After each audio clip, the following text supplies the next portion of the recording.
واذکر اسم ربک وتبتل الیہ تبتیلا۔ بہت طویل ہے، میں سے ایک دو باتیں عرض کر کے نا پھر اگلے جمعہ المبارک پر اسی موضوع کو آگے لے کے چلیں گے کہ اللہ رب العزت سے انسان کا حقیقی تعلق کیا ہونا چاہیے۔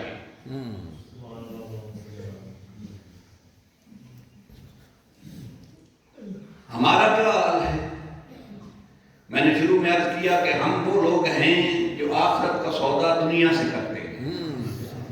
ہم لوگ آخرت بیچنے والے اور دنیا خریدنے والے ہیں۔ سمجھ آئی؟ میں تو اپنی بات کر رہا ہوں۔ ہم لوگ آخرت بیچتے خریدتے ہیں، کسی غریب سے اس کا لقمہ چھینا، آخرت کا حصہ اپنا اسے دے دیا، اس کی دنیا کا حصہ خود لے دیا۔ کسی کے ساتھ ظلم کیا، کمزور کو پچھاڑا، آخرت میں اسے طاقتور بنا دیا، خود بے بس ہو گیا۔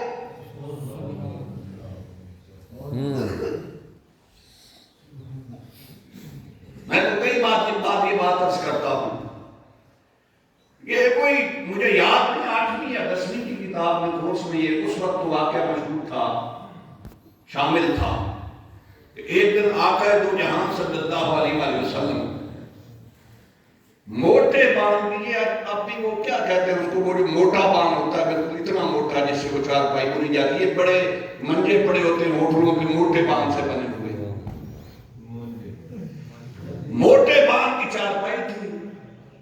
آقا علیہ الصلوۃ والسلام اس پہ لیٹے ہوئے تھے اور پشت مبارک پر کپڑا نہیں تھا، پشت مبارک ننگی تھی۔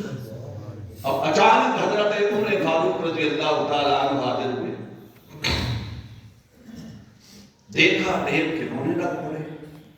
انہوں نے فرمایا، عرض کی یا رسول اللہ، یہ پشت مبارک پر بام پہ اتنے اتنے بڑے نشانات پڑے ہوئے ہیں۔ سبحان اللہ، توجہ سے سنیے گا، اتنے اتنے موٹے بام پہ نشانات پڑے ہوئے ہیں، یہ کیسر و کسرا دنیا میں عیش و عشرت سے زندگی بسر کرے، اور جس کے لیے اس کائنات کو تخلیق کیا گیا ہے، ان کا یہ حال ہوا کہ موٹے بام کی چال پائی بھی ننگی، پشت بھی ننگی، نہ جسم میں کپڑا نہ چال پائی۔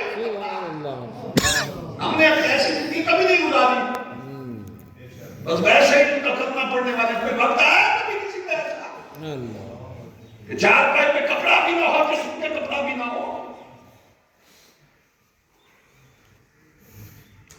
آقا علیہ الصلوۃ والسلام نے تبسم فرمایا، سنیے گا، میرے آقا نے تبسم فرما کے فرمایا، عمر لگتا ہے کہ میرا پیغام بھول گیا ہے۔ نہیں سمجھے؟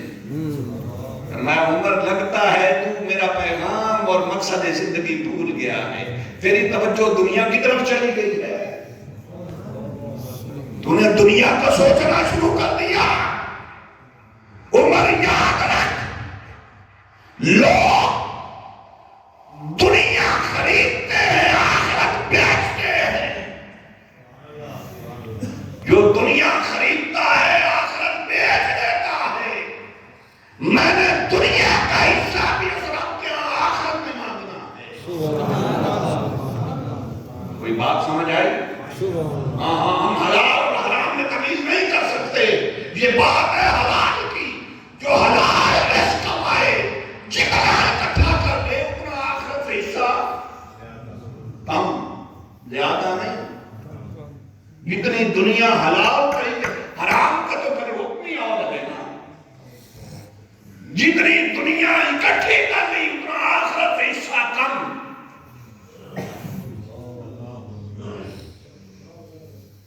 ہم نے بھی کبھی سوچا ہے کہ وہ گھر جو ہمارے انتظار میں ہے کتنا لٹا دیا؟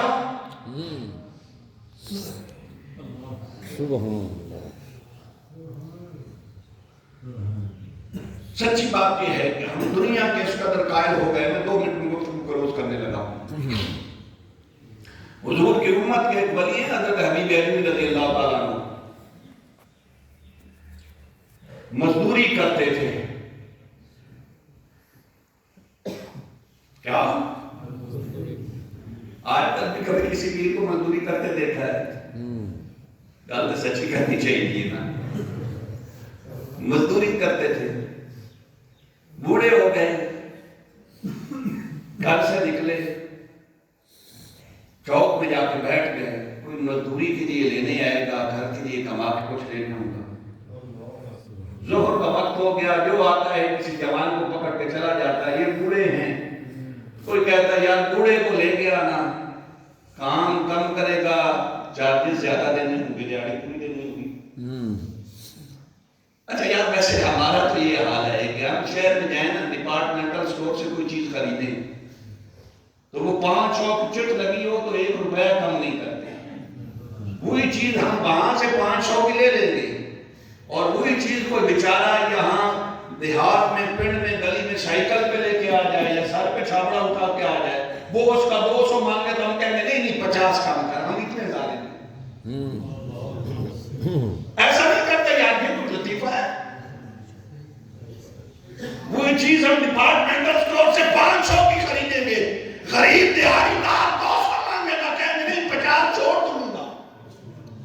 ظالم تجھے تو چاہیے تھا کہ یہ بیچارہ جو سر پہ اٹھا کے بیچتا ہے، اگر اس کے گھر میں 4 آنے ہوتے تو یہ دھوپ میں، سخت گرمی میں اس طرح پاؤں ننگے در بدر ٹھوکرے کھاتا پھرتا ہوتا، تیری طرح اپنے گھر میں بیٹھا ہوتا۔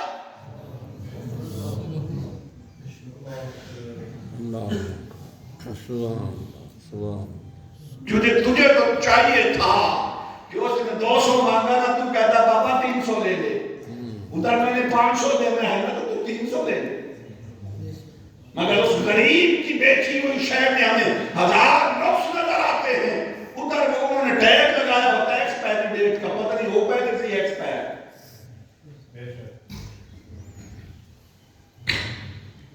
ابھی بجنی شام تک بیٹھے رہے، کوئی مزدوری پہ نہیں لے کے گیا، گھر چلے گئے۔ دوسرے دن پھر آئے،